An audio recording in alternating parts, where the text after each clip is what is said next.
Hey, welcome back, everybody. If you're like me and you got a new furry family member during the pandemic, you are definitely not alone. And there are so many new pet owners out there that we thought it was a good time to do a refresher on summer pet safety. So, here with her expertise is veterinarian Dr. Rebecca Greenstein. Welcome back. Hi. Okay, we have a lot to get to today, Rebecca. So, in the summertime, one of the great joys is being outside, having a barbecue and a cold drink. In fact, Colette sent us a photo of her dog Betty enjoying the family's time outdoors, really enjoying the family's time outdoors. My dog, Cleopatra, she also really loves the smell of a good barbecue. Is this, though, a bad idea to be sharing those items, whatever they may be, with our pets? Absolutely. So it can be so tempting, and dogs are driven absolutely wild by the aroma of the Great Canadian Grill. But it is definitely not a good idea to be sharing. So let's say fatty meats and gristle can totally cause tummy upset and set off inflammation of the pancreas or pancreatitis. And that can actually be quite serious. So that old expression, give a dog a bone, I couldn't disagree more. It is so dangerous, especially this time of year. So bones can cause choking, impactions, damage to the lining of the intestinal tract, and even potentially fatal perforations. The risk just isn't worth it. And something else that might seem more innocent, but is a very typical culprit of the summertime, is corn and corn cobs. They are delicious, but corn cobs can cause waxing and waning signs when they're ingested because they're edible, but not really digestible. So a dog can eat them 1 month and then next month or two come in for being sick. And it can be quite costly and quite difficult to identify and fix those issues. So, beer is okay for dogs, though. I'm just kidding. I know it's not. Just kidding. Another thing that really is quite synonymous with summer is swimming. And judging by a lot of our viewer submitted photos, it really feels like, listen, a lot of dogs are hardwired to be in the water, to splash in the water.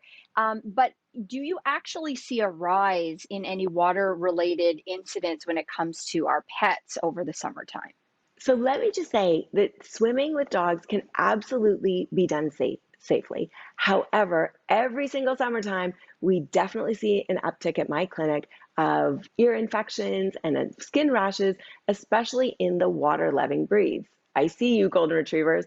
So the thing to remember is if they are notorious, and it's always like the same five. So they are notorious for having, their long fur can really trap that extra moisture. They take forever to dry, and that extra moisture trapping can favor the overgrowth of bacteria and yeast that's already on the skin and ears, leading to inflammation and also, obviously, infections. Is there anything we should keep in mind when it comes to sort of different types of water that pets are in, like lakes versus swimming pools in the backyard, for example? So if you're the owner of a saltwater pool, you want to be especially vigilant. So ingestions of large volumes of salt water can cause salt poisoning, and that can be just terribly difficult to manage. I think it goes without saying at this point that any pool chemicals should be stored safely far away from any curious canines. And a note about natural bodies of water, so lakes and ponds. Around this time of year, under certain favorable conditions, there can actually be overgrowth of toxic algae, and that can cause sometimes fatal tragedies, and we've seen that happen coast to coast in Canada. So the bottom line here is you want to always check a water quality advisory for anything in your area. And really, if you wouldn't go swimming somewhere, then you shouldn't let your four-legged friends do. Let's talk about sun because it's been a long, hot summer already, and our viewers clearly have sun-loving pets. But it's important to remember that pets Oh. can get sunburns, which actually I wasn't even aware of that. Even though they have fur, they can. So, what do we need to know about sun protection for our pets? They very much can. So this is a conversation that you can feel free to have with your veterinarian, because make sure that you have a vet-approved sunscreen to protect their delicate skin. The other thing to remember is that human formulations often will contain zinc, and that can be toxic to dogs if ingested. A really important point is that their feet and their foot pads, obviously that tissue is a little bit thicker, but it's not fortified against burns. So on days when the temperature is just scorching, that tissue is not tough enough to handle really hot pavement, really hot asphalt. So just make sure to use your judgment. If it is too hot to the touch, it is absolutely too hot for their little tiny feet. Let's continue with the heat because, of course, it really even feels like whether you're in Canada or other parts of the world, a lot of heat happening. And Carmen is a dog owner, and she wrote to us saying, I have two large Husky German Shepherd dogs. I worry about them overheating in the summer. Yeah, those are big, hairy dogs. I'd love to know tips or things I can do to help them stay cool. Rebecca, is there such a thing as a day simply being too hot for a dog to be outside? And is it breed I specific? think we're Great questions. So I think we're seeing out in BC days that are just too hot. They have a really tough time cooling down. And yes, it can be breed specific when you have a shepherd cross or anyone who's really, really furry. So it's so important to keep in mind just the basics, avoiding peak sun intensity by walking your dog very early in the morning or very late in the evening. For certain densely coated dogs or very light skinned dogs, those are dogs who might not do very well spending time anywhere but in an air conditioned indoor sort of situation. And then finally, just a note about cooling off.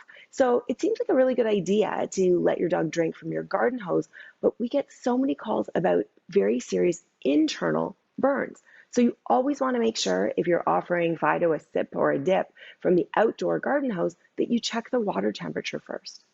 Let's talk about hot cars. I mean, I think it's a no-brainer. Mm. Most people should know how dangerous a hot car is for any little creature. But let's remind people about all the reasons why they should never leave a pet in a hot car. I am so glad that we're talking about this, and I am so sad that we are still talking about this. So, on a really hot day, the inside of a car quickly becomes an oven, even when the windows are slightly open. So, for example, on a day that's 29 degrees, all it takes is 10 minutes for the inside temperature to reach 40 degrees. And get this, after 30 minutes, it's almost a scorching 50 degrees. That can be almost fatal. So it's critical that everyone takes a moment to review the signs of heat stroke. And this topic is always coming up. So it can range from anything from panting, drooling, vomiting, red gums, bloodshot eyes, all the way to lethargy, difficulty breathing, even convulsions. Okay, this is a big one for a lot of dog owners, a lot of pet owners across the board. You know, we've got an August long weekend coming up, and with a lot of these celebrations, in some areas comes a lot of fireworks. And my dog, in fact, every single dog I have owned, thinks that the sky is falling when fireworks start. They're just nervous, they're pacing, freaking out, quite frankly. What do we do? What can we do short of driving out of town to who knows where there aren't fireworks to help our pets cope and calm down? Well, you are exactly right. Imagine you're a dog or a cat, and this unexpected sensory assault of either fireworks or a thunderstorm, they freak out and can really hurt themselves. So, the first question here is trying to avoid the situation if you can. And sometimes that's more or less possible. It is not a good idea ever to take your dogs to a fireworks show. It's best to just stay home in that sense, especially if you're not sure. Now, let's say your whole neighborhood is celebrating and it's really hard to avoid, then we have to get a bit creative. That's all about staying home with your pet to offer words of comfort, taking them into a more secluded area of the house that might be a bit more soundproofed, using a white noise machine. The other thing is I can offer, as a veterinarian, a little bit of assistance if this is becoming quite an issue, even if it's situational. There are a lot of options. Some are non-medicinal and some are pharmaceutical to really help with this anxiety if it's becoming harmful to a pet. So a viewer named Willie tweeted us asking, what is the best way to check your pet for ticks? So Rebecca, I can hear and I can see that you have a friend that's going to help us. Oh, she's with a really demo. mad about ticks, really mad. She's on fire today. Yeah, let's show on Violet how you would check a dog for ticks. So Violet, amazingly, has actually had a tick. So this is kind of a real life demo. So what you want to do is, if she'll let me, is run your hand sort of down her entire body, feeling for any sort of new or unusual lumps. That they often will feel like growths, but they're not. And you also want to check. Hi, Violet. So you want to check in areas that you don't have to check in your dog, like underneath the ears or in her armpits or in her groin. Just flipping up here, just to make sure, ticks can be a little bit hard to identify because by the time they're in the middle of their blood feed, they're engorged and their heads are buried. So they look kind of like the size of a popcorn kernel. So if you're not sure, just come on by the vet. Hey, Rebecca and Violet, thank you both for joining us today and having all these timely tips to keep our pets safe and happy this summer. We'll be right back.